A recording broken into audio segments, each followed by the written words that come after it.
November 19, 2020, Huwebes ng 33 linggo sa karaniwang panahon.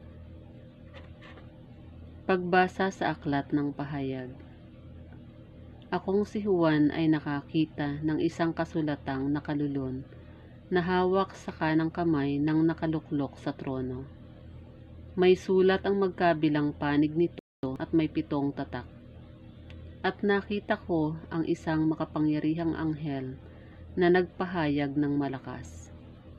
Sino ang karapat-dapat na sumira sa mga tatak at magbukas ng kasulatang nakalulon? Ngunit walang masumpungan sa langit, lupa o sa ilalim ng lupa na makakapagbubukas at makatitingin sa nilalaman noon. Buong kapaitan akong nanangis sapagkat walang natagpo ang karapat-dapat. Kaya sinabi sa akin ng isa sa matatanda, "Huwag kang manangis, tingnan mo, ang leon mula sa lipi ni Huda, ang anak ni David, ang siyang nagtagumpay at may karapatang sumira sa 7 tatak at magbukas sa kasulatang nakalulon." Pagkatapos, may nakita ako isang kordero na nakatayo sa pagitan ng matatanda at ng tronong napapaligiran ng 4 na nilalang na buhay.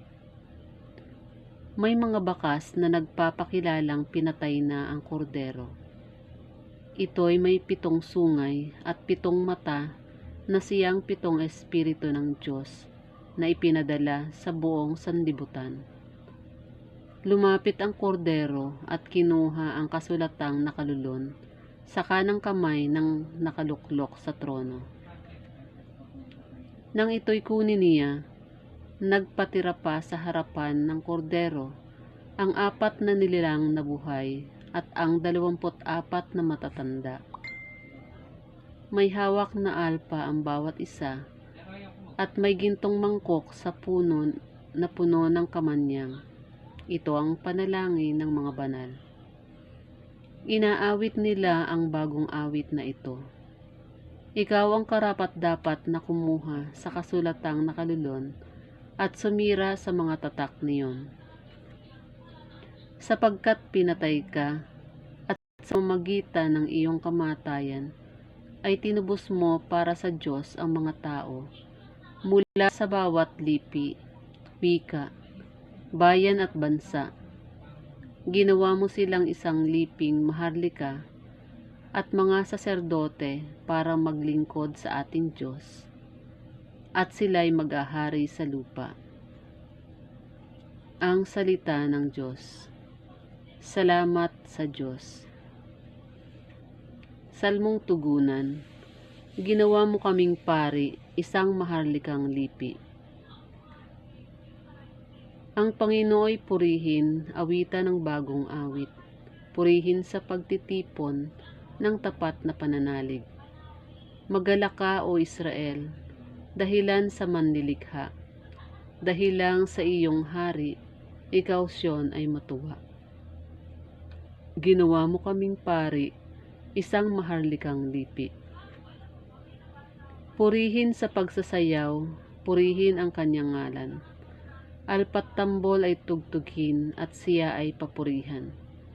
Panginooy nagagalak sa kanyang mga hirang. Sa nangagpapakumbabay, tagumpay ang ibibigay. Ginawa mo kaming pari, isang maharlikang lipi. Sa tagumpay na natamo, magalak ang mga hirang. Sa kanilang pagpipista ay pagsaya't mag-awitan. Sa pagpuri sa Panginoon ay bayaang magsigawan, at tatanggap ng tagumpay ay ang kanyang mga hirang.